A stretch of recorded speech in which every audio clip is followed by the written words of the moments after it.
Hello, and welcome, quiet mind. So glad you've found dream science tonight. Whether you're unwinding from tangled thoughts, or simply drawn to the cosmic unknown, you are welcome here. This is a space for gentle curiosity, where we'll drift into the beautifully baffling. No rush, no noise, just a soft exploration of science, too advanced to be real. Imagine particles tunneling through walls, or a mysterious hum from deep space, or the very idea that our reality might not be what it seems. We'll explore these unsettling, yet fascinating, concepts. As you settle in, I wonder, where are you listening from tonight? If this space brings you a moment of peace, a like or subscribe helps other quiet minds find their way here to. Now, take a slow, soft breath. Let your shoulders fall, and prepare to drift into the quiet mysteries. You wake up. The sunlight, a familiar golden cascade, spills across your bed. You stretch, feeling the satisfying crackle in your spine, the soft give of the mattress beneath you. The aroma of brewing coffee drifts from the kitchen, a promise of the day ahead. This, you think, is real. This is tangible. You reach out, your fingers tracing the rough texture of your blanket, the cool surface of your phone. Every sensation, every sight, every sound confirms it. You are here, inhabiting a solid, undeniable world. You are a conscious being, perceiving an objective reality, right? This is the bedrock of your existence, the unquestionable truth upon which your entire life is built. But what if the very bedrock beneath your feet is not rock at all, but a shimmering, ethereal projection? What if the sunlight isn't truly spilling but being meticulously rendered? We've always assumed our five senses are direct conduits to an external, independently existing world. We look at a tree, and we believe we are seeing the tree precisely as it is. Yet, the unsettling truth is that your brain doesn't just interpret reality, it actively constructs it. Every sight, sound, touch, taste, and smell you experience is not a direct input from the world, but a meticulously crafted simulation, a personal broadcast designed solely for you, by you. Imagine, if you will, not a window looking out onto the world, but a highly sophisticated virtual reality headset strapped to your very soul. When you look at that tree, light particles, photons, strike your retina, but your eye doesn't send a finished image to your brain. Instead, it sends raw electrical signals, like fragmented pieces of a grand puzzle. It's your brain, this bustling metropolis of neurons and synapses, that takes these disparate signals and weaves them into the coherent, vibrant image of a tree. It fills in the blanks, predicts what you should be seeing based on past experiences, and filters out an unimaginable amount of data that would otherwise overwhelm you. Think of it like a Hollywood director taking raw footage, editing, adding special effects, and composing the final scene you witness. Your brain doesn't just play the movie, it is the studio. What does this mean for your sense of self, your certainty of existence? If your reality is an internal construct, a broadcast, then where does you truly reside? Are your memories faithful recordings, or are they constantly being re-edited, tweaked, and rebroadcast by the internal architect? What if the subtle scent of coffee, the warmth of the sun on your skin, are not inherent properties of an external world, but exquisitely tailored sensory experiences, perfectly synchronized for your conscious awareness? Does this make your world less real or more intimately yours? Does it diminish the beauty of a sunset if you know your brain is meticulously painting every hue? Or does it elevate the extraordinary artistry of your own internal processing? we collectively experience a consensual reality, a shared broadcast, but the raw, unedited feed remains profoundly personal.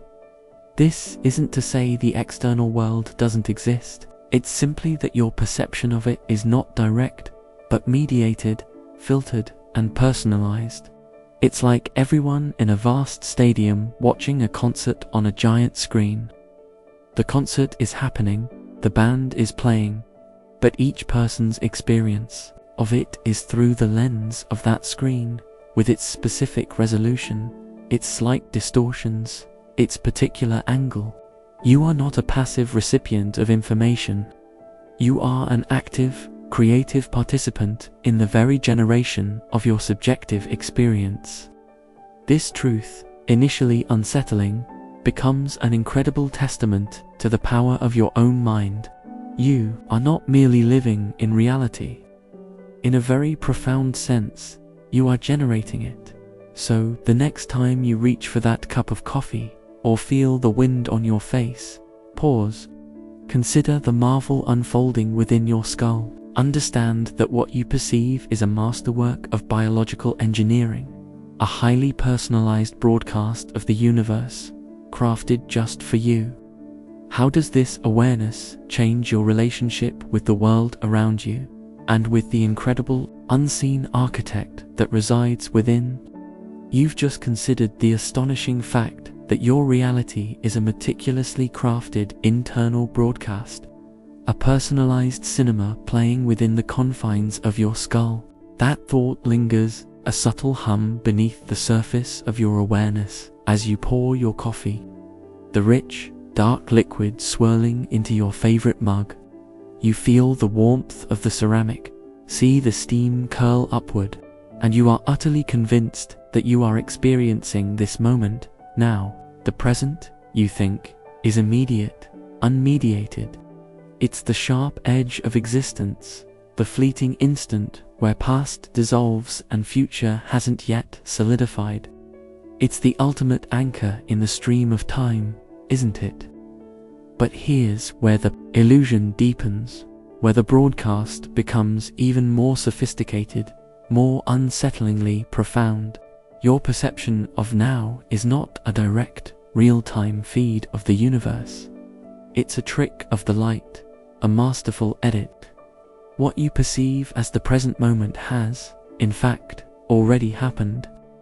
Every single sensory input, every flicker of an image, every vibration of sound takes time to be processed by your brain. There's a tiny, unnoticeable delay, a synaptic lag, between an event occurring in the external world and your conscious awareness of it. We are, in essence, always living a fraction of a second in the past. Think of it like watching a live sports broadcast, but with a barely perceptible delay. The goal has already been scored on the field, but it takes a fraction of a second for the signal to travel to your television and for the image to appear on your screen. Your brain is a masterful editor, seamlessly stitching together these delayed signals, interpolating and even predicting to create the illusion of a continuous, real-time present.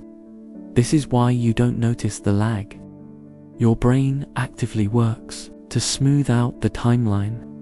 It's performing a constant act of retroactive coherence, creating a narrative of now from data that has already, technically, become then. When you reach for that coffee cup, your brain is receiving data about the cup's position, your hand's movement, and then constructing the feeling of now as you grasp it. Even though the signals themselves have traveled a small but measurable distance. What are the profound implications of this temporal delay?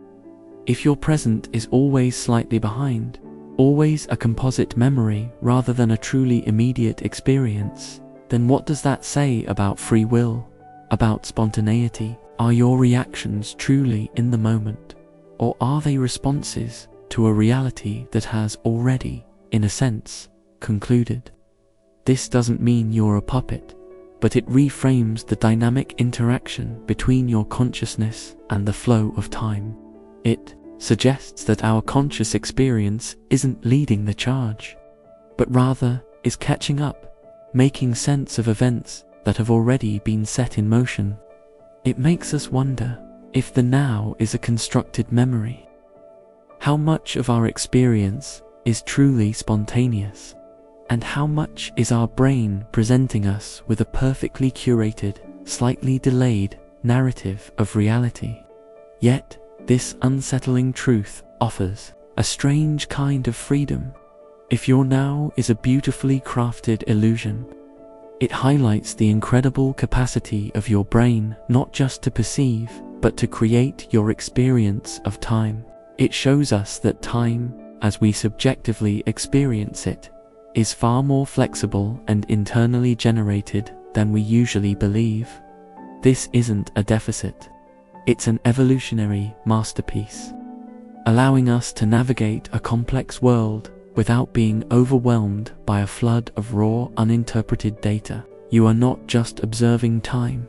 You are participating in its very construction, creating a coherent, continuous narrative from discrete, delayed inputs. So, as you sip your coffee, feeling the warm liquid slide down your throat, know that this very sensation, this now, is a testament to your brain's extraordinary ability to weave a seamless tapestry of experience from threads of the immediate past. What new appreciation does this give you for the ephemeral, yet incredibly rich, nature of your present moment?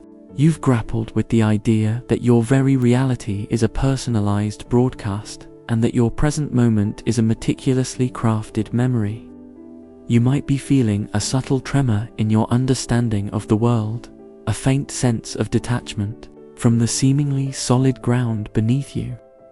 As you put down your now empty coffee cup, a thought, seemingly unbidden, drifts into your mind. Perhaps a lingering concern about an upcoming task, or a sudden flash of a childhood memory. Or you think, my own unique thoughts, born of my unique consciousness. This inner monologue, this stream of consciousness, feels like the very definition of your individuality, your autonomy. It's the sanctuary where you truly resides, a private theater of your own making, isn't it? What prepare for a concept that might dismantle even this most intimate sanctuary? What if those thoughts, those seemingly spontaneous ideas, aren't entirely yours in the way you conceive of them? What if your inner monologue is less of a solo performance and more of an echo chamber, resonating with influences far beyond the confines of your skull? We often assume that our thoughts spring fully formed from some deep, internal wellspring of pure, unadulterated selfhood. Yet, the unsettling truth from neuroscience and philosophy suggests that our thoughts are profoundly shaped, if not outright seeded, by an intricate web of external and unconscious forces. Imagine your mind not as a pristine, isolated garden, but as a vast, open field buffeted by countless winds. Every book you've read, every conversation you've had, every piece of media you've consumed, every cultural norm you've internalized, all of these are invisible currents shaping the landscape of your thinking. Your brain, in its constant quest for efficiency, often relies on heuristics, mental shortcuts, biases, and skimmers pre-existing frameworks of knowledge that are largely unconscious and frequently inherited from your environment. When you think I should do X, is that pure, unadulterated volition? Or is it an algorithmic outcome of a million subtle influences filtered through the unique lens of your brain's architecture? Studies on priming show how exposure to certain words or images, even subliminally, can subtly alter your subsequent thoughts and behaviors without your conscious awareness. It's like a hidden hand gently nudging your internal compass. What are the profound implications if our thoughts are not entirely original, if they are echoes in a vast, interconnected void? Does this diminish your sense of agency, your free will? If the I that thinks is so heavily influenced, where does genuine autonomy begin and end? This isn't to say you are a mere puppet. Rather, it highlights the intricate, layered nature of consciousness. It pushes us to question, are we merely replaying scripts written by our environment and our biology, or is there a flicker of unique spark that truly originates within? What does it mean to be you if the very content of your mind is a collaborative effort, an amalgamation of internal processing and external input? Yet, this unsettling realization offers a liberating perspective. If your thoughts are an echo, then you have the profound ability to choose which echoes you amplify, which voices you allow to resonate most strongly within your internal world. Understanding the external and unconscious influences on your thinking empowers you to become a more discerning listener to your own mind. It's like being a DJ with an incredibly complex soundboard. You can choose which tracks to play, which frequencies to boost, which distortions to minimize. This awareness is the first step towards true intellectual freedom, moving beyond merely thinking to actively curating your thoughts. You gain the power to consciously filter, question, and even challenge the narratives that arise within you, understanding their potential origins. So, as you go about your day, pay closer attention to the thoughts that bubble up. Ask yourself, where did that thought come from? Is it truly mine, or is it an echo I've heard before? This simple act of metacognition, thinking about your thinking, is a powerful tool. How will this new understanding of the echoes within your mind transform your relationship with your own inner voice? You've navigated the unsettling notion that your reality is a personalized broadcast and that even your present is a delayed memory, your thoughts resonating with unseen influences. You might be feeling a shift in your understanding of the world, perhaps a slight disquiet as the boundaries of yourself seem to blur. But surely your memories are inviolable, concrete records of your past, etched perfectly into the annals of your mind. You recall your childhood home, the scent of freshly baked cookies, the sting of a scraped knee. These vivid recollections feel utterly real, unassailable proofs of your personal history. You believe your past is a fixed, unalterable narrative, a personal documentary playing on demand, don't you? Prepare for a profound twist in this personal narrative. The unsettling truth is that your memories are not like perfectly preserved video recordings or unblemished photographs. They are, instead, fluid, mutable, and astonishingly susceptible to alteration.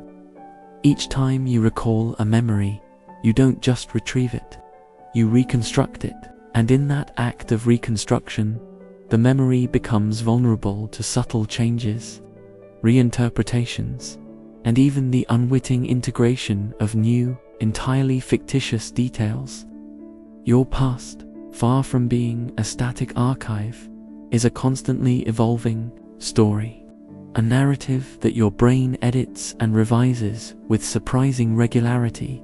Imagine your memory not as a library of completed books, but as a dynamic whiteboard. Every time you revisit a past event, you're not just reading what was written, you're actively erasing, adding, and rewriting sections.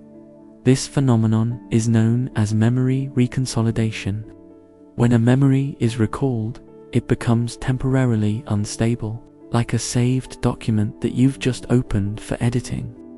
It's during this unstable phase that new information, current emotional states, or even suggestive questions can subtly or drastically alter the memory before it's resaved. This isn't a flaw in your system.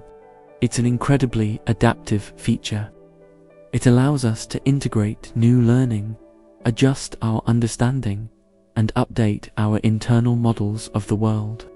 But it also means that the narrative of your life is less a historical record and more a living, breathing epic, subject to continuous revision. The truth of your past is not absolute, but a dynamic, often creative, synthesis. What are the profound implications if the very fabric of your personal history is so pliable, so easily woven? Does it mean your identity, which is so deeply rooted in your past experiences, is less stable than you believe? If your memories can be subtly or even dramatically altered without your conscious awareness, how can you truly trust your own recollections, especially in crucial moments or when recalling traumatic events? This concept challenges our fundamental reliance on eyewitness testimony, highlights the fragility of our personal narratives, and pushes us to consider how much of what we know about our own past is, in fact, a beautifully crafted fiction. It asks us to confront the unsettling possibility that we might be living, in part, inside a story we've collectively and individually invented. Yet, this unsettling truth is also profoundly liberating. If your memories are mutable, then you are not eternally bound by the past. This inherent flexibility allows for growth, healing, and change.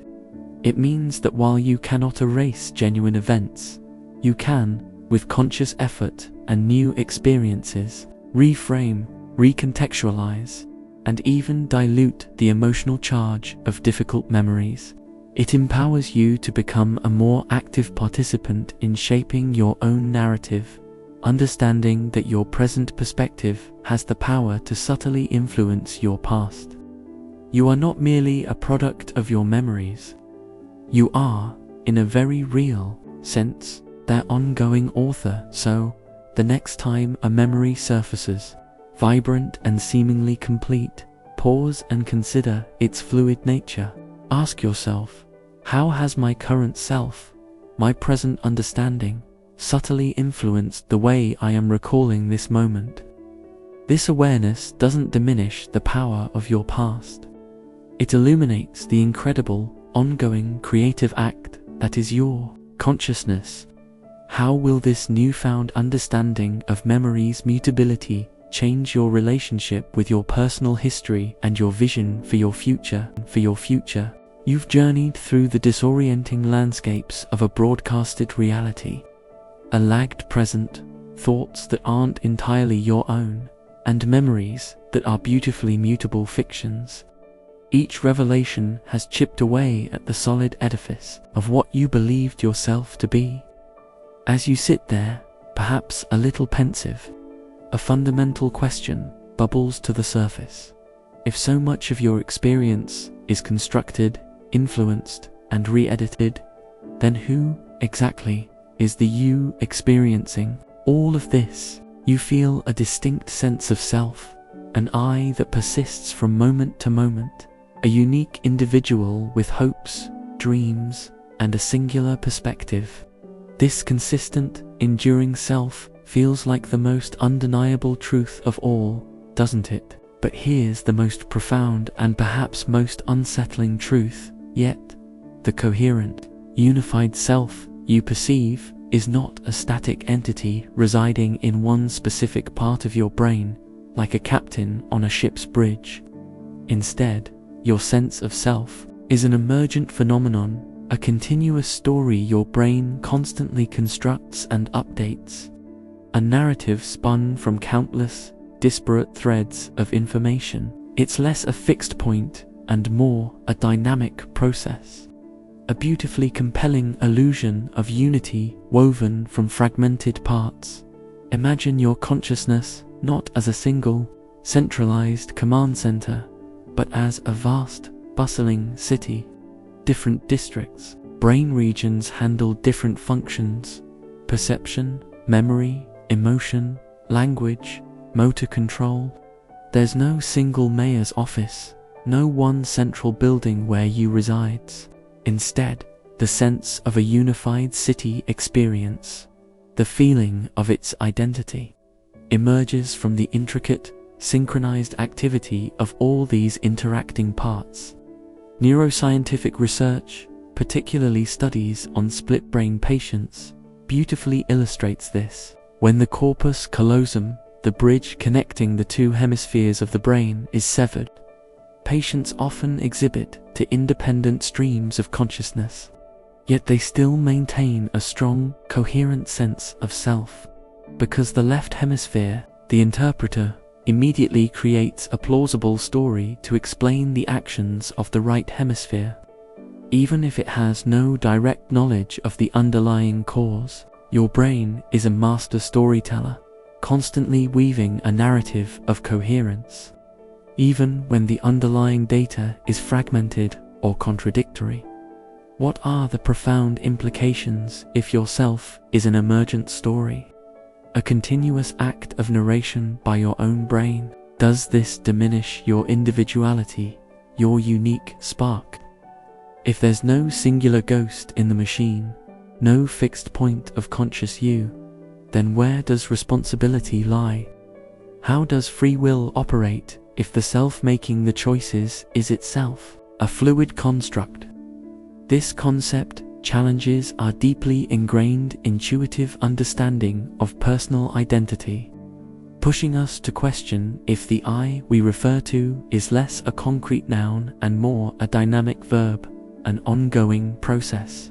It asks us to consider, if yourself is a story, who is writing it, and are you merely a character within it, or can you become a more conscious co-author?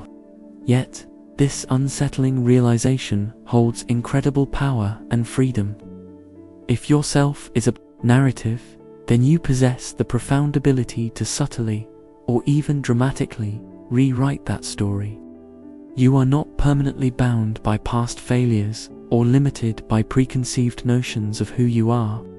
This fluidity allows for immense personal growth, for reinvention, for consciously shaping the identity you wish to embody. It transforms the concept of self-improvement from merely altering behaviors to actively participating in the very construction of your being. You are not a static monument. You are a living, evolving epic. So, as you move through your day, feeling the familiar sensations and thoughts that coalesce into your sense of you, pause and reflect on this dynamic artistry. Understand that the coherent self you perceive is a masterpiece of neurological storytelling, constantly being updated. How will this awareness of yourself as an emergent story empower you to live a more intentional, more self-authored life? You've delved into the profound fluidity of your personal reality, a broadcast present, an edited past, a narrative self. Each concept has subtly, yet undeniably, loosened your grip on what you considered to be absolute truth. You might feel a strange mix of disorientation and wonder, a sense that the solid, three-dimensional world you inhabit is far more ephemeral than you ever dared to imagine. You look around your room, seeing the familiar objects, the sturdy wooden desk, the intricate pattern on your rug, the solid walls enclosing you. This is physical, concrete reality, undeniably existing in 3 dimensions, isn't it? This is the fundamental stage upon which all these other mental acrobatics play out. But what if even this seemingly immutable 3-dimensional reality is itself an elaborate projection? What if the universe, in its entirety, is not fundamentally a solid, tactile place, but an intricate hologram, a vast illusion of depth and dimension arising from information encoded on a distant, 2-dimensional surface? This is one of the most mind-bending theories emerging from cutting-edge physics, suggesting that everything you perceive as solid, as voluminous, as having depth, is merely a sophisticated projection, a cosmic film playing out on a grand scale. Imagine a simple, everyday hologram. You see a 3-dimensional image floating in space, perhaps a tiny globe or a shimmering creature. But you know that all the information creating that image is actually stored on a flat, 2-dimensional film. The depth, the volume, the solidity you perceive are emergent properties, meticulously encoded light patterns. Now, extend that analogy to the entire universe. The holographic principle in physics suggests that all the information describing our 3D universe, including gravity, matter, and energy, could theoretically be encoded on a distant 2D boundary, much like the event horizon of a black hole. It implies that what we experience as 3 dimensions might simply be a vastly detailed projection of information originating from a flat, fundamental surface at the edge of our cosmological understanding. This isn't just a philosophical musing.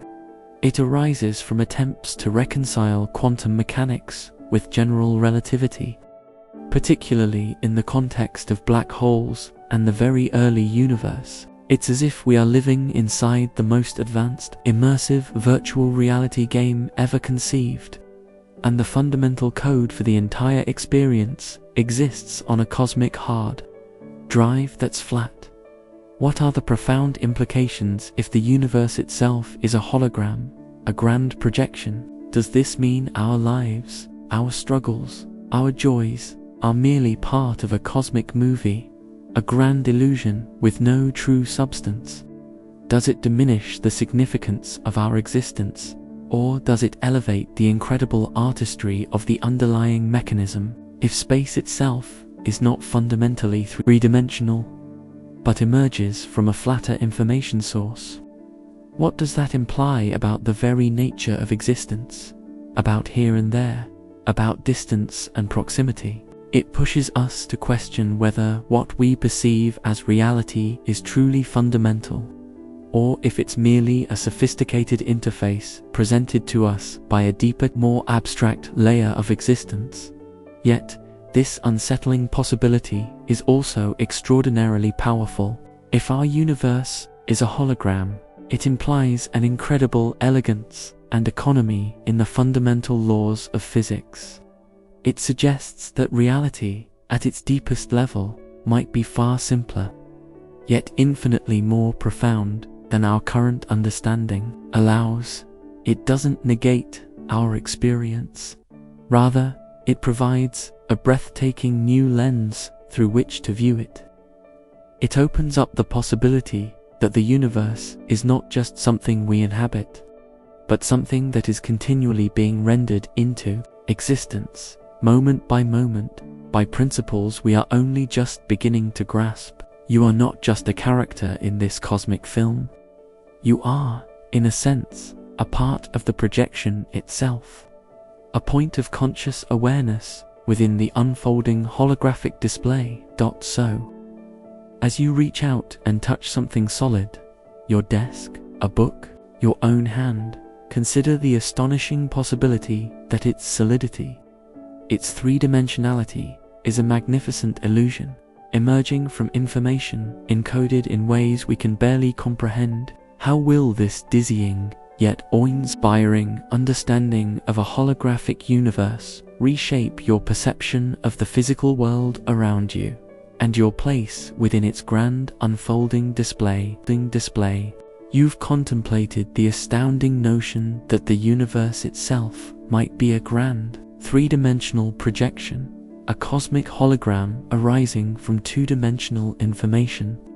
This idea, dizzying in its implications, makes you question the very solidity of everything you see and touch.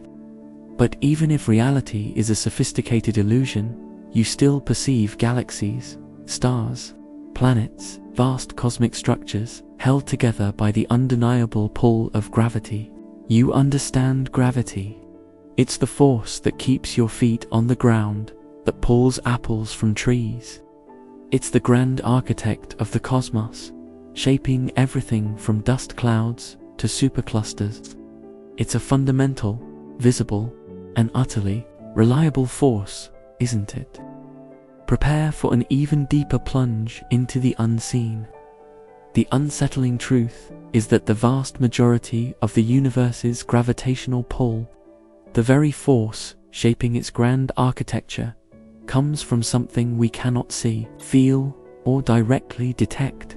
The matter we can observe, stars, planets, gas, clouds, everything that interacts with light, accounts for only about 5% of the total mass and energy of the universe. The rest, about 27%, is dark matter, an invisible, enigmatic substance that exerts gravity but doesn't interact with light or other electromagnetic forces in any way we currently understand. It's the silent, unseen anchor of the cosmos, holding galaxies together, yet remaining utterly elusive. Imagine trying to understand a magnificent, bustling city where 95% of its population is completely invisible, soundless, and untouchable, yet their movements and presence are profoundly shaping every building, every road, every interaction. We see the city's visible inhabitants, stars, gas, moving in ways that defy the gravity we expect from their visible mass alone.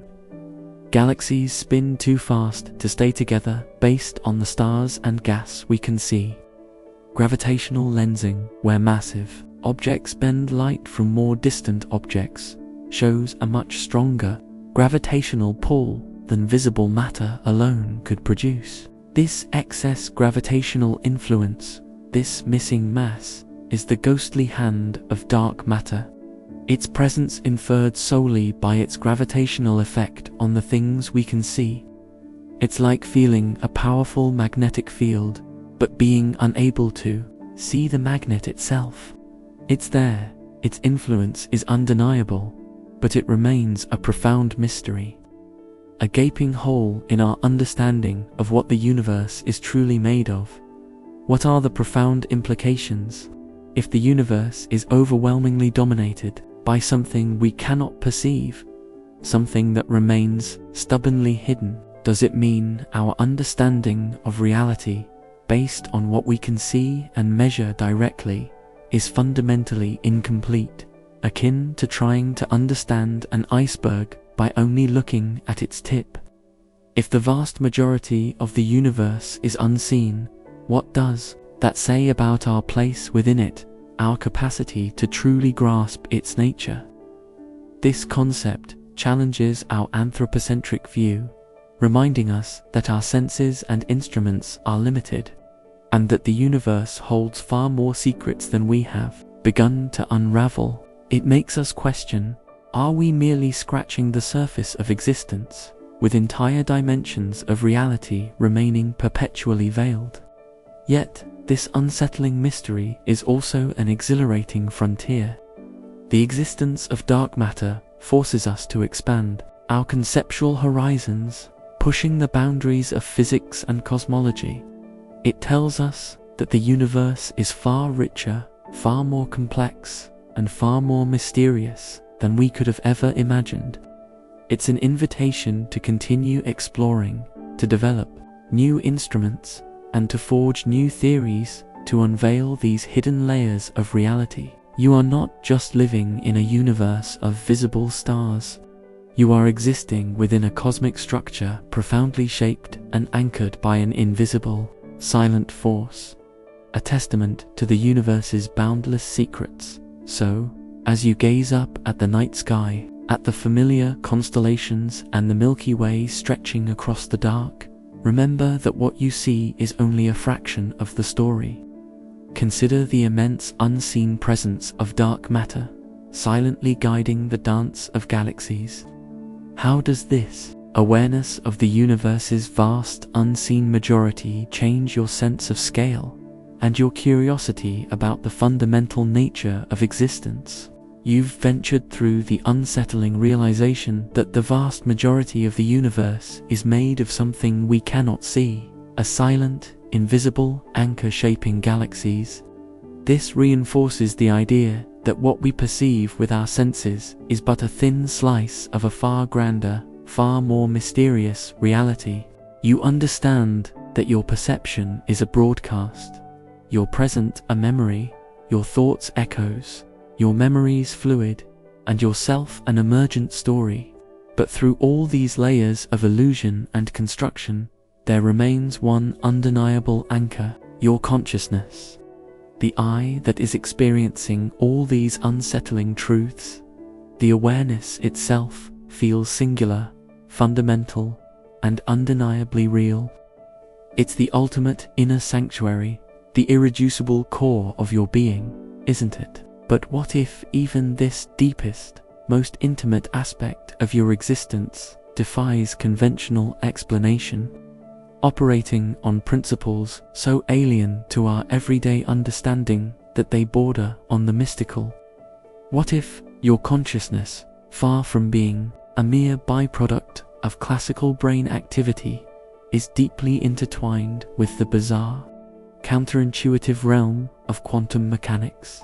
This is the hypothesis of quantum consciousness, suggesting that the very awareness you possess might arise from phenomena at the subatomic level, defying the predictable, deterministic laws of the macroscopic world. Imagine trying to understand the vibrancy of a complex symphony by only analyzing the individual notes played on classical instruments. We can explain how neurons fire, how signals transmit, how different brain regions light up. But how do these electrochemical impulses coalesce into the subjective experience of seeing the color red, feeling love, or understanding a philosophical concept? How does physical matter give rise to non-physical awareness? Quantum consciousness proposes that within the microscopic structures of your brain, perhaps in the microtubules within neurons, quantum phenomena like superposition, being in multiple states at once, and entanglement to particles linked, regardless of distance, might be playing a crucial, yet hidden, role. It suggests that the collapse of the wave function, the moment a quantum possibility becomes a definite reality, might somehow be linked to, or even driven by, conscious observation. This is the ghost in the machine, the idea that your awareness isn't just an emergent property of classical computation, but rather a dance of quantum probabilities, giving rise to the inexplicable leap from matter to mind. It's a realm where paradox is the norm, and where the act of observation fundamentally alters reality. What are the profound implications if your consciousness is entangled with the quantum realm? Does it mean your mind isn't just contained within your skull, but perhaps connected in some subtle way to the fundamental fabric of reality itself? If consciousness can influence quantum events, what does that imply about free will? About our capacity to affect the world around us, not just through physical action, but through the very act of observation? This concept challenges the purely materialistic view of the universe, suggesting that mind might not be merely an emergent property of matter, but a co-creator, or at least a participant, in the unfolding of reality. It asks us to confront the possibility that the deepest mystery of existence resides not just in the vast cosmos, but within the irreducible flicker of your own awareness. Yet, this unsettling and highly speculative truth opens up breathtaking possibilities. If consciousness is quantum in nature, it suggests a profound interconnectedness, a deeper level of reality where the boundaries between observer and observed blur. It implies that your subjective experience is not just a localized phenomena, but potentially a fundamental aspect of the universe's operation. It encourages us to explore the limits of our current scientific paradigms and to embrace the wonder of the unknown, accepting that the very essence of you might be far more extraordinary and far less comprehensible than we currently imagine. So, as you reflect on your own awareness, on the unique subjective experience of being you, consider the profound mystery that lies beneath the surface of your thoughts and feelings. How does this tantalizing glimpse into the quantum nature of consciousness change your understanding of your own mind and its potential role in the grand tapestry of existence? You've faced the disquieting possibility that your consciousness itself might be a quantum dance, an enigma far removed from the classical, predictable world. This deep dive into the microscopic has perhaps left you feeling that the universe, and your place within it, is far stranger than any fiction. You might seek solace in the grand, sweeping narrative of cosmic history, the Big Bang, the expansion of the universe, the eventual heat death. This seems like a linear, finite story, a beginning, a middle, and a definitive end, a comforting sense of progression, doesn't it? But what if the cosmos isn't moving towards a definitive end, but rather is caught in an infinite, self-repeating loop? What if the universe you inhabit, with all its galaxies, stars, and life, is not a unique one-time event, but one iteration in an endless series of births, deaths, and rebirths? This is the mind-bending concept of a cyclical universe, proposing that the Big Bang was not the absolute beginning, nor will the heat death be the absolute end. Instead, our universe might be just one chapter in an eternal cosmic cycle, endlessly expanding and contracting, only to begin anew. Imagine time not as a straight line stretching into infinity, but as an enormous, unbreakable elastic band. It stretches out, expanding further and further, galaxies rushing away from each other. But instead of snapping, it eventually reaches a maximum point of tension, then begins to slowly, inexorably contract. Gravitational pull, perhaps aided by some unseen force, would eventually overcome expansion, pulling all matter back together into an incredibly dense, hot singularity, a big crunch. From this singular point, a new Big Bang would then erupt, giving birth to a new universe, potentially with different physical laws, but still part of the same grand, eternal cycle. Some theories, like the conformal cyclic cosmology proposed by Roger Penrose, even suggest that the information from one eon could somehow be transmitted to the next, linking these successive universes in profound ways, an echo of consciousness persisting across cosmic eras. What are the profound implications if our universe is merely one link in an endless chain, one beat in an eternal cosmic drum? Does it diminish the uniqueness of our existence, making our lives seem insignificant if they are merely destined to repeat, perhaps with subtle variations, countless times over? If the future holds not an end, but another beginning, what does that say about purpose, about destiny, about the ultimate fate of all things?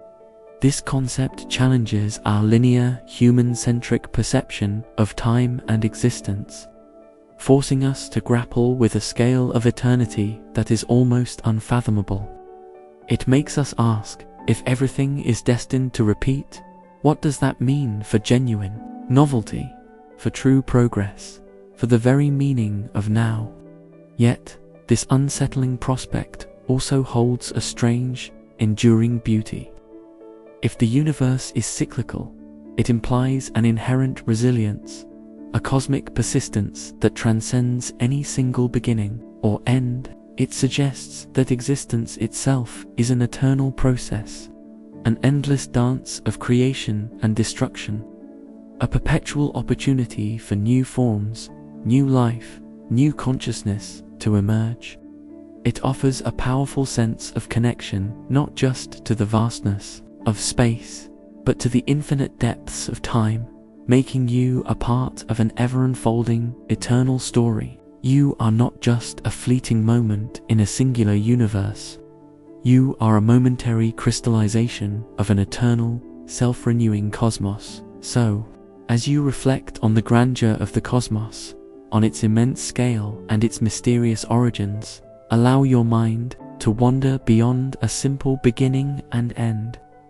Consider the breathtaking possibility of an endless cosmic loop, where the universe constantly reinvents itself.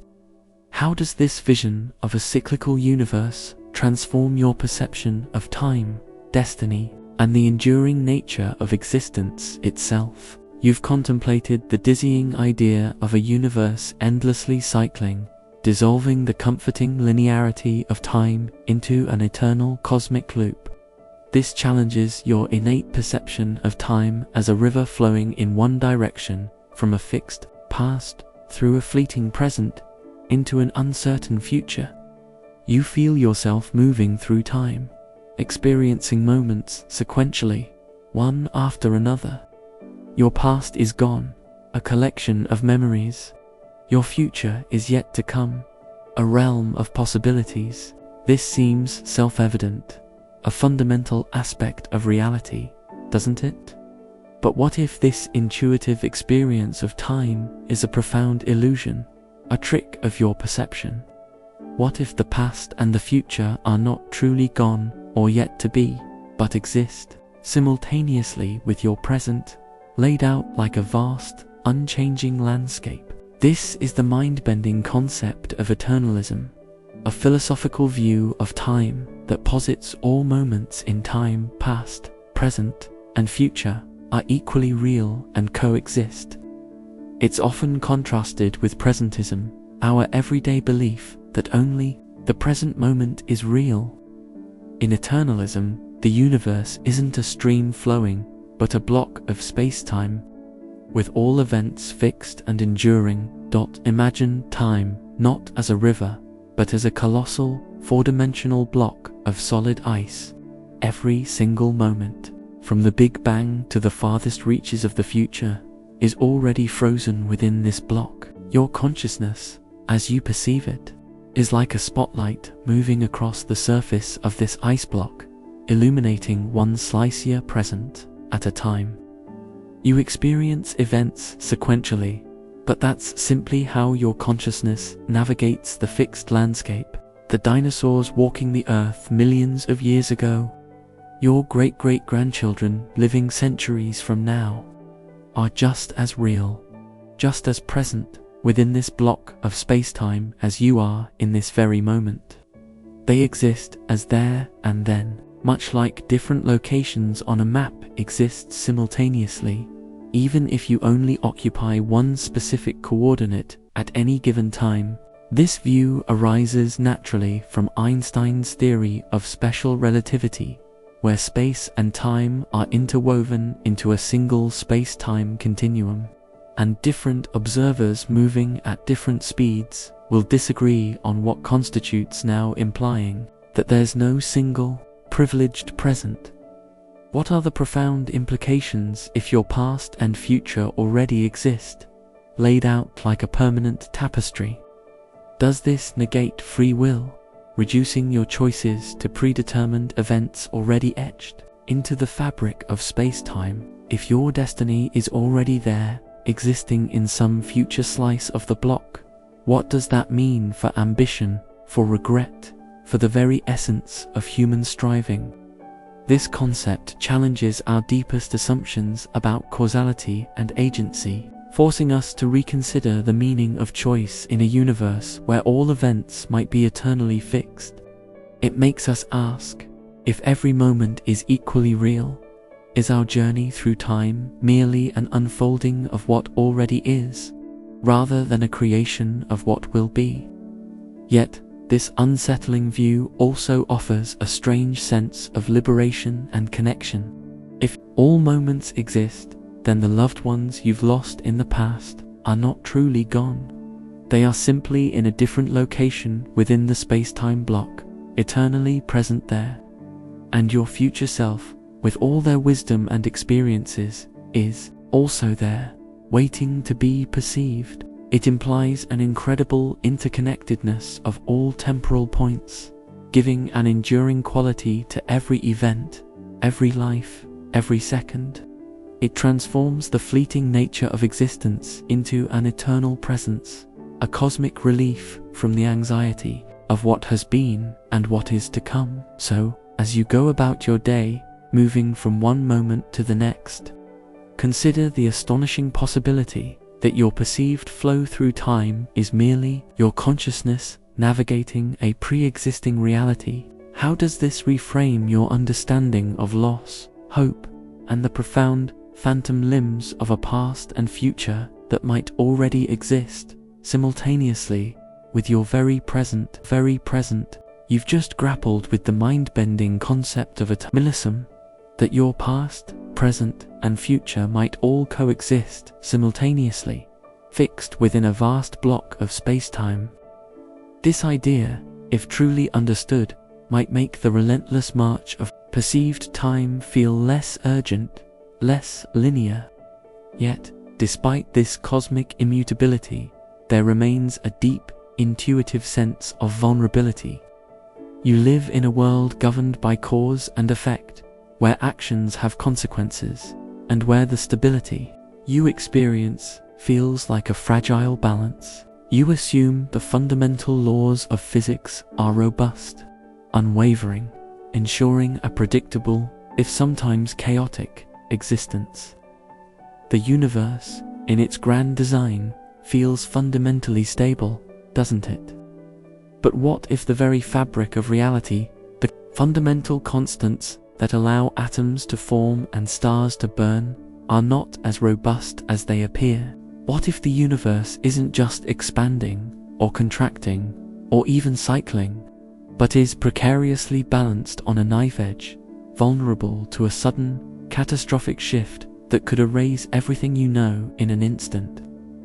This is the chilling concept of vacuum decay, a theoretical scenario where the universe's current stable state, its fundamental vacuum, is merely a false vacuum, and a more stable, true vacuum exists. If a bubble of this true vacuum were to spontaneously nucleate somewhere in the cosmos, it would expand at nearly the speed of light, fundamentally altering the laws of physics and annihilating everything in its path. Imagine a ball resting in a shallow dip on a vast, uneven landscape. This dip represents our universe's current energy state, its false vacuum. It feels stable, looks stable, but it's not the absolute lowest point on the landscape. Somewhere, there's a deeper valley, a true vacuum, where the universe would genuinely be at its most stable. If that ball were to somehow gain enough energy to roll over the ridge and into the true vacuum, it would cascade down, fundamentally changing its state. In the cosmic analogy, this ball is the very energy density of empty space. The Higgs field, the field that gives particles mass. If this field were to tunnel to a lower, more stable energy state, a catastrophic phase transition would occur. This bubble of true vacuum would propagate outward, turning protons into something else, destroying all atomic structures, fundamentally rewriting the laws of nature as it sweeps through space. There would be no warning, no defense. In a flash, everything would simply cease to exist in any recognizable form. Not with a bang, but with a silent, all-encompassing rewrite of reality. What are the profound implications if the universe is teetering on the brink of such an existential catastrophe, a collapse of its very foundations? Does it make your struggles, your triumphs, your loves feel utterly ephemeral, potentially erased without a trace? If reality itself is held together by such a delicate balance, what does that say about the ultimate fragility of existence, about the possibility of an ultimate, unpreventable end? This concept challenges our innate sense of cosmic security, making us confront the possibility that permanence is merely a fleeting illusion, and that the grand stage upon which our lives unfold could dissolve at any moment. It makes us ask, is our existence merely a brief, improbable flicker in a potentially unstable cosmic architecture? Yet, this unsettling realization also carries a strange, stark beauty. If the universe exists in such a delicate, unlikely state, it imbues every moment, every interaction, every breath with an almost unbearable preciousness. It transforms life into an extraordinary, improbable miracle unfolding against a backdrop of fundamental instability. It's a powerful reminder to cherish the fleeting present, to find meaning and purpose in the face of ultimate cosmic uncertainty, and to marvel at the sheer unlikeliness of our existence within this fragile, beautiful configuration. So as you engage with your day, feeling the solidity of the ground beneath your feet and the air filling your lungs, allow a sliver of awareness for the profound, unsettling possibility that the universe itself is a house of cards. How does this awareness of cosmic fragility deepen your appreciation for the improbable gift of existence and the preciousness of this very moment? You've just been introduced to the chilling concept of vacuum decay, the idea that the very stability of our universe hangs by a thread, capable of dissolving into a different, unrecognizable reality at any moment. This understanding might leave you with a profound sense of cosmic precariousness, a dizzying awareness of how fragile everything you know truly is. Yet, alongside this fragility, there's a powerful human urge to believe in uniqueness, in the specialness of our own existence, our own universe. You look around, and this universe, with its specific laws, its particular history, feels like the universe, the one singular stage for cosmic drama, doesn't it? But what if our universe is not singular at all? What if it's merely one tiny bubble, one specific iteration, within an unimaginably vast and ever-expanding multiverse? What if every decision you've ever made, every path you didn't take, every quantum possibility that didn't materialize in this reality, actually plays out in countless other, equally real universes existing in parallel? This is the mind-bending concept of the multiverse, a scientific hypothesis suggesting that our universe is just one of an infinite number of universes, each with its own unique set of physical laws, initial conditions, or even slightly different histories. Imagine dropping a single stone into a boundless ocean. Each ripple that spreads outward could be a universe, expanding and evolving. Or perhaps, imagine a gigantic cosmic machine that endlessly spawns new universes, each with slightly tweaked dials. One prominent idea is the many worlds interpretation of quantum mechanics, which suggests that every time a quantum measurement is made, every time a particle's uncertain state collapses into a definite one, the universe doesn't just choose one outcome. Instead, it splits, creating a new parallel universe for every possible outcome. So, in one universe, the electron spun up. In another, identical universe, it spun down. This means that at every moment, the universe is constantly branching into countless new realities, creating an ever-expanding cosmic tree. Another concept is eternal inflation, where our Big Bang was just one tiny inflation event within a larger, inflating parent universe, endlessly spawning new bubble universes, each potentially with its own unique physics. This isn't science fiction. These are serious contenders in theoretical physics. Attempts to solve deep cosmological puzzles. What are the profound implications if your life, your universe, is just one reflection among infinite others? Does it diminish the uniqueness and significance of your choices, knowing that every alternative you rejected likely plays out in full somewhere else? If there are universes where you made different life decisions, where you succeeded where you failed here, or failed where you succeeded, does that lessen the weight of your achievements or the sting of your regrets? This concept challenges our innate desire for singularity and ultimate meaning, forcing us to grapple with a cosmic scale of repetition and variation that is almost beyond comprehension.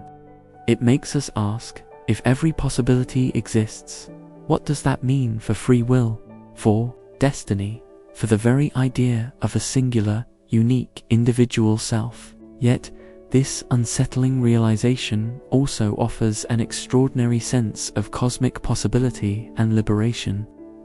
If there are infinite universes, then every conceivable outcome, every dream, every alternate path exists somewhere. It means that the you who made that brave choice, or pursued that impossible dream, exists. It offers a strange comfort that all potentials are fulfilled, even if not within your immediate experience. This perspective can also be empowering, encouraging you to make choices not out of fear of singular consequence, but with an awareness of the boundless tapestry of existence. You are not just a unique individual in a lone universe. You are a facet of an infinite diamond, a singular expression of an endless cosmic multiplicity.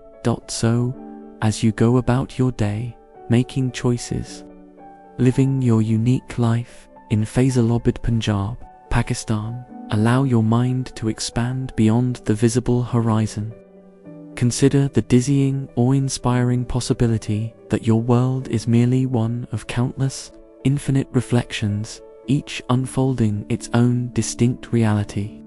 How does this awareness of a boundless multiverse reshape your understanding of individuality, choice, and the infinite scope of what is? You've explored the disorienting notion of the multiverse, where countless versions of yourself and your universe might be playing out simultaneously, diminishing the singularity you once felt. This expansion of reality, both outward to infinite universes and inward to the quantum dance of consciousness, can leave you feeling adrift, sensing the vastness of what remains unseen and unheard. You rely on your senses, your everyday perception, to bring order and coherence to this chaotic universe. You see the vibrant colors of the market outside, hear the distant call to prayer, feel the humid air of Faisalabad on your skin. These perceptions, though you now know they are a broadcast, still feel like a complete, if mediated, picture of reality, don't they? But what if your perception isn't merely a filter that interprets reality, but an active, necessary blockade that prevents you from experiencing an overwhelming, perhaps even terrifying, torrent of information? What if the unseen isn't just dark matter or parallel universes, but a constant, cacophonous symphony of data that your brain meticulously and mercifully silences to preserve your sanity? This is the unsettling truth that your consciousness is a highly selective gatekeeper, designed not just to show you reality, but to hide most of it. Imagine standing in the middle of a bustling marketplace in Faisalabad. You see the vibrant fabrics, smell the spices, hear the chatter of vendors. Now, imagine if you could simultaneously perceive every single photon bouncing off every surface, every single sound wave vibrating in the air, every molecule of scent, every pressure differential, every minute change in electromagnetic fields, every cellular vibration within your own body, and every cosmic ray passing through you. Your brain would be instantly overwhelmed, a sensory supernova. Your conscious mind would dissolve into an incomprehensible blur. This isn't a hypothetical. Our senses are constantly bombarded by an unimaginable amount of raw data. The light spectrum we see is tiny. The sound frequencies we hear are limited. Our touch receptors only respond to certain pressures and temperatures. Our brains are not designed to perceive everything. They are designed to perceive just enough to survive and function in this particular slice of reality. It's a miracle of omission, a silent scream of data that your mind expertly filters out, leaving you with a manageable, coherent, albeit incomplete, picture of the world. It's as if you're watching a finely edited movie, oblivious to the vast amounts of raw, chaotic footage left on the cutting room floor. What are the profound implications if your everyday reality is a carefully curated selection, a benevolent censorship by your own brain? Does it mean that the true nature of reality is fundamentally beyond our grasp, perhaps too overwhelming for us to bear? If our senses are limitations, then how much of the universe's grandeur, its subtle energies, its hidden connections, are we perpetually blind to? This concept challenges the very notion of objective perception, highlighting that our experience of the world is inherently subjective and filtered. It makes us ask, what secrets does the universe hold that our brains are actively shielding us from? And what might happen if that filter were to temporarily fail? Yet, this unsettling realization also offers a profound appreciation for the incredible protective and organizational power of your mind. Your brain isn't just perceiving reality, it's actively protecting you from its potential chaos. This act of filtering allows for consciousness itself, for coherent thought, for the very ability to interact with the world in a meaningful way. It shows that limits can be liberating, allowing focus and action where infinite information would lead to paralysis. You are not simply observing a simplified world, you are inhabiting a wonderfully tailored, manageable version of reality, painstakingly crafted for your conscious experience. So, as you walk through the streets of Faisalabad, experiencing the familiar sights and sounds, take a moment to consider the silent symphony of information that your senses are purposefully, mercifully filtering out. How does this awareness of your mind as a benevolent censor change your appreciation for the structured, coherent reality you inhabit, and for the hidden complexities that lie just beyond the veil of your perception? You've reflected on the astonishing capacity of your brain to filter out an overwhelming torrent of information, creating a manageable reality from chaos. This understanding of your perception as a benevolent censor, coupled with the concept of a branching multiverse, might leave you with a heightened awareness of the myriad possibilities that constantly surround you. You make countless decisions every day, whether to turn left or right, what to eat, what to say. Each choice feels like a singular, isolated event, one path taken out of many, with the unchosen paths simply vanishing into the ether of what might have been. Your decisions feel like the discrete, sequential stepping stones of your life's journey, don't they? But what if every single decision you make, even the most seemingly trivial, doesn't just select a path, but subtly, yet fundamentally, alters the very landscape of what is possible? What if the act of choosing isn't merely a linear progression through pre-existing options, but an active, continuous reshaping of the universe's potential, influencing not just your future, but the possibilities available to the cosmos itself? This is a more dynamic, unsettling interpretation of the interplay between free will and the fabric of reality, suggesting that your choices carry a cosmic weight far beyond their immediate consequences. Imagine reality not as a single, branching tree of possibilities, but as a vast, shimmering tapestry, constantly being rewoven with every thread you pull. When you choose to speak a kind word instead of a harsh one, you don't just create a different immediate outcome, you strengthen the thread of kindness in the cosmic fabric, making future acts of kindness subtly more probable, more available in the universe's repertoire. Conversely, a choice made out of fear or hatred might subtly reinforce those patterns, making them more likely to manifest elsewhere. This isn't about rigid determinism, but about the profound, subtle influence your singular choices have on the statistical probabilities and emergent patterns of the universe.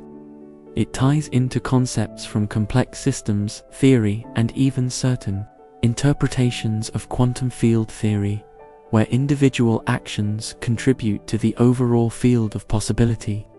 Your choices aren't just ripples on a pond, they are tiny, continuous reconfigurations of the pond itself. What are the profound implications if every decision you make, no matter how small, subtly resculpts the universe's potential? Does it mean that free will is not just about choosing from existing options, but about actively participating in the ongoing creation of what can be chosen? If your choices literally alter the probability landscape for everyone and everything, does that imbue your actions with an immense, almost overwhelming sense of responsibility? This concept challenges the individualistic notion of choice, forcing us to consider our deep, inescapable interconnectedness with the cosmos. It makes us ask, are we merely playing a role in a grand narrative, or are we, through our continuous choices, the very co-authors of the universe's evolving story? Yet, this unsettling weight of influence also offers an extraordinary sense of empowerment. If your choices literally shape the fabric of possibility, then you possess an astonishing capacity to contribute to the kind of universe you wish to inhabit. It means that every act of courage, every moment of empathy, every pursuit of knowledge isn't just a personal achievement. It's a profound, subtle contribution to the cosmic wellspring of potential. You are not merely making decisions in the universe, you are, in a very real sense, actively shaping the universe through your decisions. So, as you go through your day in phase lobbered, contemplating your next step, your next word, pause and feel the subtle, profound weight of the unmade. Consider how your decision to choose kindness over anger, curiosity over apathy, or connection over isolation might not just change your immediate path, but subtly, yet fundamentally, alter the very probabilities of existence for all that is to come. How does this awareness of your cosmic authorship transform your approach to the small, everyday choices that define your life? You've explored the profound idea that your decisions don't just unfold within the universe, but actively reshape its very probabilities, imbuing every choice with cosmic significance. This concept, along with the awareness of your brain as a benevolent filter and yourself as an emergent story, shifts your focus from individual isolation to deep interconnectedness. But what about your physical form, your body? It feels undeniably yours, a unique biological entity, the tangible vessel of your consciousness, shaped by your experiences and choices. It seems firmly rooted in the present, a product of your individual life, doesn't it? But what if your body, this seemingly individual vessel, is actually a living, breathing time capsule, carrying the indelible whispers of countless generations, echoes of environments long past, and even the remnants of ancient cosmic events? What if your physical self is far less yours in a singular sense, and far more a dynamic, biological archive of evolutionary history, a collective inheritance, extending billions of years into the past? This is the unsettling truth of deep biological inheritance, revealing that your very cells, your DNA, and even the way your body responds to the world, are profoundly shaped by an unbroken lineage stretching back to the dawn of life on Earth and beyond. Imagine your body not as a newly built house, but as an ancient, continuously renovated structure. Every brick, every beam, every design choice within it carries the imprint of previous owners, previous needs, previous environments. Your DNA, for instance, isn't just a blueprint for you. It's a vast, sprawling library of genetic information accumulated over billions of years of evolution. The way your eyes detect light, the way your lungs extract oxygen, the very architecture of your brain. These are not original designs. They are refined, adapted versions of structures that evolved in primordial oceans, in ancient forests, in the hostile environments of early Earth, even within your cells. The mitochondria, the powerhouses of your cells, are thought to be ancient bacteria that merged with early eukaryotic cells billions of years ago. Living testament to an ancient symbiotic relationship. You carry, within your very being, the functional remnants of fish gills, reptilian brains, and the survival mechanisms of countless ancestral species. Furthermore, every atom in your body, from the carbon in your DNA to the iron in your blood, was forged in the heart of dying stars billions of years ago, scattered across the cosmos, only to coalesce into the form you inhabit today. What are the profound implications if your physical body is such an ancient living archive, a composite of billions of years of cosmic and biological history? Does it diminish your sense of individuality, knowing that so much of who you are physically is a collective inheritance? If your reactions, your vulnerabilities, and even some of your predispositions are echoes from distant ancestors, what does that mean for personal responsibility? For the idea of a completely self-made being, this concept challenges our egocentric view of the body, pushing us to see ourselves as intricate biological masterpieces. Yes, but also as profound continuations of an unimaginably long evolutionary journey. It makes us ask how much of our present biological experience is a direct consequence of the lives and struggles of organisms that existed eons before human consciousness even emerged. Yet, this unsettling realization also offers an incredible, humbling sense of connection and awe. If your body is a living time capsule, then you are a walking, breathing testament to the resilience, adaptability, and enduring success of life itself. You are a direct, unbroken link in a chain stretching back to the earliest single-celled organisms, and even further to the stellar furnaces that forged the very elements of your being. It imbues your physical existence with a profound historical depth, making you a temporary custodian of an ancient, successful lineage.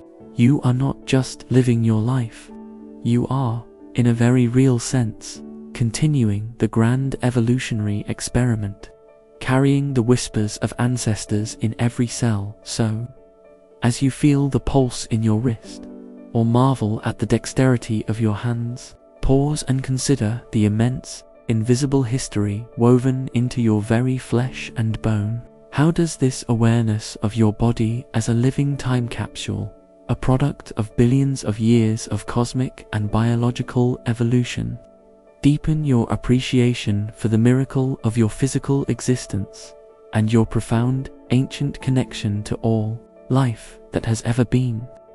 You've journeyed into the astonishing depths of your own physical being, recognizing your body as a living time capsule, carrying the echoes of billions of years of cosmic and biological evolution. This understanding, layered with the insights into your filtered perception, the mutability of memory, and the shaping power of your choices, might leave you with a profound sense of interconnectedness, but perhaps also a subtle feeling of being a small, transient part of an unimaginably vast and ancient system. This leads naturally to a deeply human question. If so much of what you are is a broadcast, a memory, an echo, a fragment of the past, and a piece of a cosmic whole, then what is your purpose? You crave meaning, a narrative that gives your life direction, significance beyond mere existence. You feel an innate drive to find or create a purpose, something that makes your brief flicker of consciousness matter, doesn't you? But what if purpose, meaning, and significance are not inherent properties of the universe, waiting to be discovered, but rather are beautiful, necessary inventions of the human mind? What if the universe itself is fundamentally indifferent, a grand, awe-inspiring, yet ultimately meaningless machine, and the meaning you perceive, the purpose you strive for, is entirely a product of your own consciousness, a self-generated echo in the cosmic void. This is the unsettling philosophical concept of existential nihilism and its more nuanced cousin, absurdism, suggesting that in a vast, indifferent universe, there is no preordained meaning or ultimate purpose beyond what we ourselves create. Imagine gazing up at the night sky in Phaselob. The stars are dazzling, indifferent display, each one a colossal furnace, burning through eons, oblivious to your hopes or fears. The laws of physics operate with cold, elegant precision, not caring about human suffering or joy. There is no cosmic scoreboard, no divine plan etched into the fabric of space-time. From the perspective of the universe itself, the rise and fall of civilizations, the birth and death of stars, the laughter of a child, or the despair of a lonely soul are all equally inconsequential.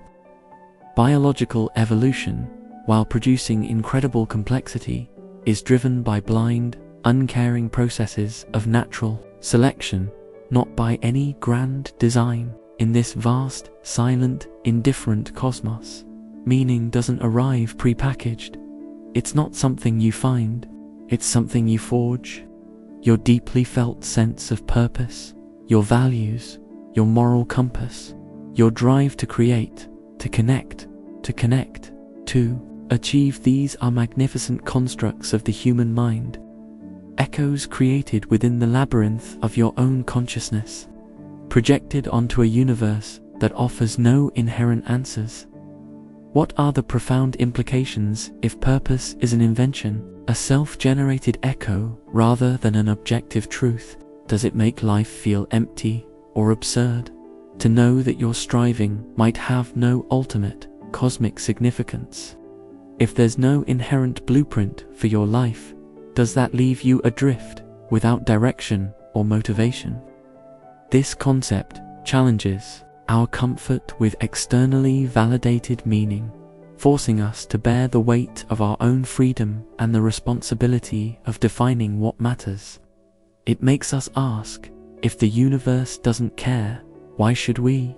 And how do we find the courage to create meaning in a cosmos that offers none? Yet, this unsettling realization is also profoundly liberating and empowering.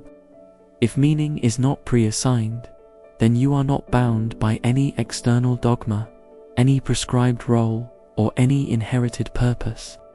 You are utterly free to define your own values, to choose what gives your life significance, to forge your own path. This recognition transforms life from a test you must pass to a canvas you must paint. It elevates your human capacity for creation, for love, for connection, for art, for justice. These become not responses to a cosmic command, but magnificent acts of rebellion against indifference, self-chosen affirmations of what truly matters to you. You are not a pawn in a cosmic game. You are the meaning maker, the value creator, the very source of purpose in a silent universe. So, as you seek meaning in your daily life, in your work, your relationships, your passions, pause and consider the extraordinary truth. The universe itself offers no inherent answers, but through your conscious mind, you have the unique, profound power to invent them. How does this awareness of your own capacity to generate purpose empower you to live a more authentic, self-directed, and deeply meaningful life, echoing your own chosen significance into the indifferent void? You've confronted the profound idea that meaning and purpose are not external truths, but echoes invented by your own consciousness in an indifferent universe. This places an immense burden and an immense freedom upon you to define your existence. But if so much of your reality is a broadcast, your thoughts echoes, your memories fictions, your body an ancient time capsule, and your purpose and invention. What about your free will? You feel an undeniable sense of agency, the ability to choose, to decide, to initiate actions. When you decide to move your hand or to speak a particular word, you feel like the ultimate author of that choice, don't you? This fundamental belief in your own volition is the bedrock of responsibility, morality, and personal growth. But what if even this deeply cherished sensation of free will is a sophisticated illusion, a compelling narrative your brain constructs after the fact? What if your conscious decision to act is merely a retrospective interpretation of processes that have already been set in motion by unconscious brain activity, by the complex interplay of your genetics, environment, and past experiences? This is one of the most unsettling conclusions hinted at by modern neuroscience, that your choice to act might arise after your brain has already committed to the action. Imagine standing at a crossroads. You feel you are consciously weighing options, then making a deliberate choice to turn left. But what if, milliseconds before your conscious decision, your brain has already activated the neural pathways required to turn left? Classic experiments, like those by Benjamin Libet, have shown that brain activity, specifically the readiness potential, precedes conscious awareness of a decision to act by hundreds of milliseconds, or even seconds. It's as if your unconscious brain makes the move, and then your conscious mind steps in, claiming authorship and generating the feeling of having freely chosen. Think of it like a meticulous press secretary. The president, your unconscious brain, makes a decision, and then the press secretary, your conscious awareness, crafts a compelling story to explain why that decision was made, presenting it as a rational, deliberative choice. Your sense of "I chose" becomes a post hoc justification, a narrative woven to maintain the illusion of seamless agency. What are the profound implications if you're free? Will is a narrative your brain constructs after the fact, a retrospective illusion. Does it negate accountability, responsibility, or moral judgment? If your choices are fundamentally driven by forces beyond your conscious control, what does that mean for justice, for punishment, for the very idea of praise or blame? This concept profoundly challenges our legal systems, our ethical frameworks, and our personal sense of self. It makes us ask, if we are not the ultimate authors of our choices, then who or what is? Is the you that chooses merely a spectator, watching the unfolding of a predetermined play? Or is there a subtler, deeper form of freedom at play? Yet, this unsettling truth is also profoundly rooting. If free will as a conscious, initiating force is an illusion, it paradoxically opens avenues for a different kind of freedom. The freedom that comes from understanding the mechanisms that drive you. While you might not consciously initiate every action, you can consciously choose to influence the inputs that shape your unconscious processes. You can choose your environment, the information you consume, the habits you cultivate, the people you spend time with. By understanding that your choices emerge from a complex interplay, you gain the power to reshape the underlying landscape from which those choices arise. It transforms self-improvement from a battle of sheer willpower into a strategic cultivation of your internal environment. You are not a powerless puppet. You are a complex system capable of self-modification. So, as you make your next decision, however small, whether to take a sip of water or to stand up from your chair in phaser-lobed, pause and reflect on the intricate dance occurring within your skull. How does this awareness of your free will as a sophisticated, post hoc illusion transform your understanding of responsibility, agency, and your capacity to truly influence the trajectory of your life. You've delved into the unsettling notion that your free will might be a compelling, post hoc illusion, your conscious choices merely the final narrative woven by an unconscious brain. This idea, coupled with the mutability of your memories, the filtered nature of your perception, and the cosmic echoes of your purpose, pushes the boundaries of what you considered real. You navigate your daily life in Fazalobed, the bustling streets, the familiar faces, the tangible world around you, and despite all these concepts, there's still a deep-seated belief in the objective reality of it all. This is real, you think. This is not a dream, not an elaborate fiction, but solid, undeniable existence, isn't it? But what if the very bedrock of your existence, this entire universe, with its intricate laws, its countless galaxies, and your own conscious experience within it, is not fundamentally real in the way you perceive it? What if it is, instead, a meticulously crafted, exquisitely detailed simulation, running on a colossal computer far beyond our comprehension? This is the startling simulation hypothesis, a philosophical and scientific proposition that suggests our entire reality could be an artificial construct, a virtual world indistinguishable from what we call real. Imagine a future civilization, incomprehensibly advanced, possessing computational power beyond our wildest dreams. They might reach a point where they are capable of simulating entire universes, complete with sentient beings, histories, and physical laws indistinguishable from their own. The argument, put forth by philosopher Nick Bostrom, suggests that if such a civilization is possible and our own technological progress seems to point in that direction, and if they have any interest in running ancestor simulations of their historical past, then the statistical probability of us being in a simulation, rather than the original base reality, becomes overwhelmingly high. It's like asking, if there are millions of simulated towns and only one real town, which one are you most likely to be in?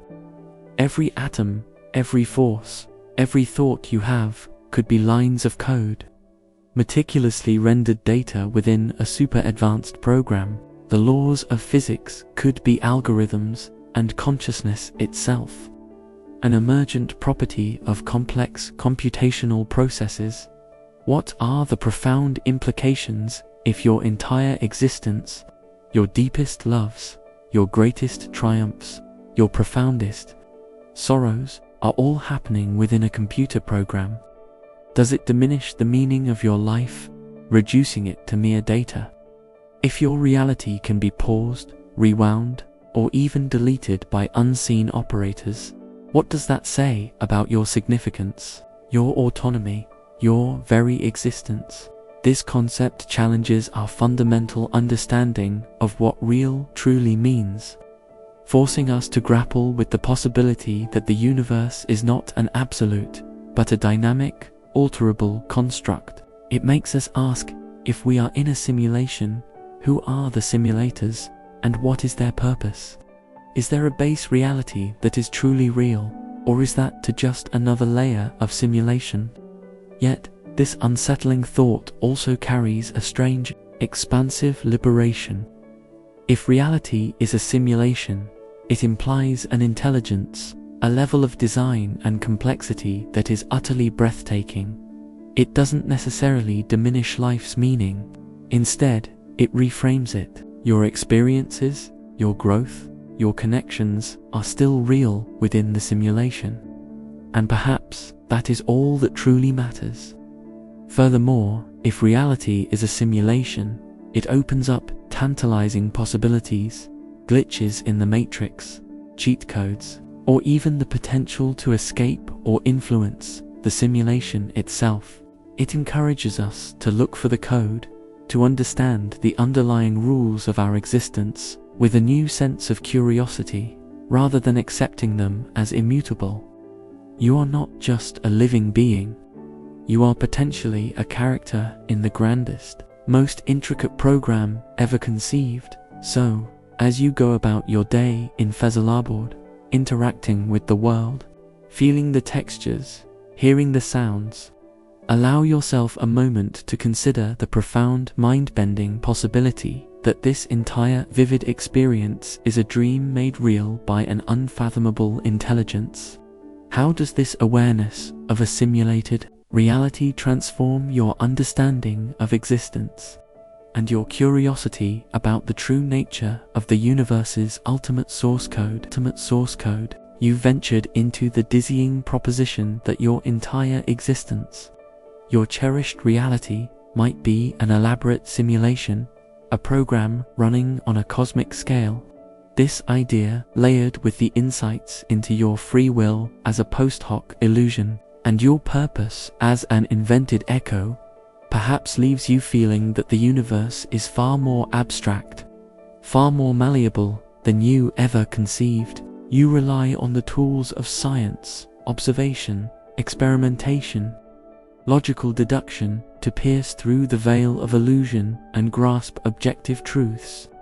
You believe that with enough time, enough ingenuity, and powerful enough instruments, humanity can eventually understand everything, every fundamental law, every hidden variable. The universe, though complex, is ultimately comprehensible, isn't it? But what if there are fundamental, inherent limits to what we, as conscious beings and scientific observers, can ever truly know about reality? What if our very means of perceiving and measuring the universe inherently prevent us from grasping its full, unvarnished truth, consigning aspects of existence to a realm of permanent unknowability? This is the unsettling realization of the limits of perception and epistemology, suggesting that our access to reality is not just filtered, but fundamentally constrained by the very nature of our minds and the quantum mechanics that govern observation. Imagine being born and living your entire life inside a two-dimensional drawing. You can perceive height and width, but the concept of depth, of a third dimension, would be utterly alien and incomprehensible to you, no matter how intelligent you were, or how sophisticated your measurements became within your 2D world. Our universe, with its holographic principles and quantum enigmas, might possess dimensions, properties, or fundamental attributes that our three-dimensional, time-bound consciousness is simply not equipped to perceive or even conceptualize. Consider Heisenberg's uncertainty principle in quantum mechanics. The more precisely you measure a particle's position, the less precisely you can know its momentum, and vice versa. The act of observation itself changes the observed, implying that there's a fundamental fuzziness, an inherent limit to how much objective information we can extract without altering the system. Our tools for knowing, whether our senses or our most advanced instruments, are not neutral. They are participants in shaping the reality they observe. This suggests that the universe isn't a book waiting to be fully read, but a dynamic, elusive entity that reveals itself only partially, and often paradoxically, through our limited interaction. What are the profound implications if there are inherent, unbreachable boundaries to human knowledge? Does it mean that the grand scientific quest for a theory of everything is ultimately futile, destined to always leave a fundamental gap? If ultimate truth is forever beyond our grasp, does that diminish our striving for understanding, or does it elevate the beauty of the pursuit itself? This concept challenges our innate human hubris, our belief in eventual omnipotence through knowledge, forcing us to embrace humility in the face of an infinitely mysterious cosmos. It makes us ask, if we can never truly know everything, then what is the true nature of wisdom, and how do we find peace with the perpetually unknowable aspects of existence? Yet, this unsettling limitation also carries a profound, almost spiritual, sense of wonder. If there are realms of reality that lie forever beyond our direct perception and comprehension, it means the universe is infinitely richer, infinitely more mysterious, and infinitely more uninspiring than we could ever imagine. It fosters a deeper appreciation for the beauty of the questions themselves, for the ongoing journey of exploration, and for the tantalizing glimpse of truths that defy our current frameworks. It suggests that reality is not a solved puzzle, but an eternal wellspring of wonder and discovery, inviting perpetual inquiry rather than offering a final answer. You are not just a seeker of knowledge. You are a conscious being interacting with an unknowable mystery. Your very existence a dance at the edge of comprehension. So, as you seek to understand the world around you in phasalobid, learning, observing, questioning, allow yourself to also embrace the profound, liberating concept of the unknowable. How does this awareness of the inherent limits of human perception and knowledge transform your pursuit of truth and deepen your appreciation for the boundless, elusive mystery of the cosmos? You've journeyed through the labyrinth of unsettling truths, a broadcasted reality, a lagged present, echoed thoughts, mutable memories, an emergent self, a holographic universe, unseen cosmic anchors, quantum consciousness, cyclical time, coexisting pasts and futures, cosmic fragility, infinite reflections, filtered perception, decision-making that reshapes possibility, an ancient body, invented purpose, and the illusion of free will within, a potential simulation, all constrained by the limits of human knowing. Each revelation has peeled back a layer, revealing a universe far more intricate, more mysterious, and more profoundly connected to your very being than you ever imagined. You might feel a profound sense of awe, perhaps a touch of disquiet, as the familiar boundaries of your existence have dissolved into a shimmering, interconnected tapestry. Now, after all these cosmic and personal untruths, what remains? What is the final, most unifying, and perhaps most liberating truth? The ultimate, breathtaking truth is that you are not merely an observer in the universe, nor are you simply a product of the universe. Instead, in a very profound and active sense, you are the universe itself, in the act of becoming. You are a localized, conscious instantiation of the cosmos, experiencing, interpreting, and ultimately creating its unfolding reality. Your consciousness is not just a witness, it is the genesis of now, the very point where the potential of the universe solidifies into perceived reality. Imagine the universe not as a finished painting, but as an infinite, constantly evolving piece of improvisational art. Every brushstroke, every note played, every color chosen is part of its ongoing creation. You, with your senses, your brain, your consciousness, are not merely watching this art being made. You are one of the brushes, one of the instruments, one of the colors, actively participating in the very act of its becoming. From the Big Bang, a single, undifferentiated point of cosmic potential, the universe has expanded, diversified, and complexified. Stars formed, elements forged, planets coalesced, and on one particular planet, through billions of years of evolution, a peculiar arrangement of matter developed the capacity for self-awareness, for consciousness, your consciousness. This means that the universe, through you, is looking back at itself, understanding itself, and in that very act of observation and interpretation, it is giving rise to the perceived reality that you inhabit. When you perceive the sun, the universe is perceiving the sun through you. When you feel joy, the universe is feeling joy through you. Your now is the universe's now, the cutting edge of its continuous, quantum-fueled, narratively constructed, existence. You are the universe's way of experiencing itself for itself. What are the profound implications if you are the universe in the act of becoming, the very genesis of now? Does it dissolve the boundaries between self and cosmos, making individuality a beautiful yet temporary expression of a larger whole, if your consciousness is the point where the universe solidifies its reality? Does that imbue your existence with an almost unfathomable significance, a cosmic responsibility for how reality unfolds? This concept transcends mere intellectual understanding. It pushes us towards a visceral, experiential realization of our non-duality with the cosmos.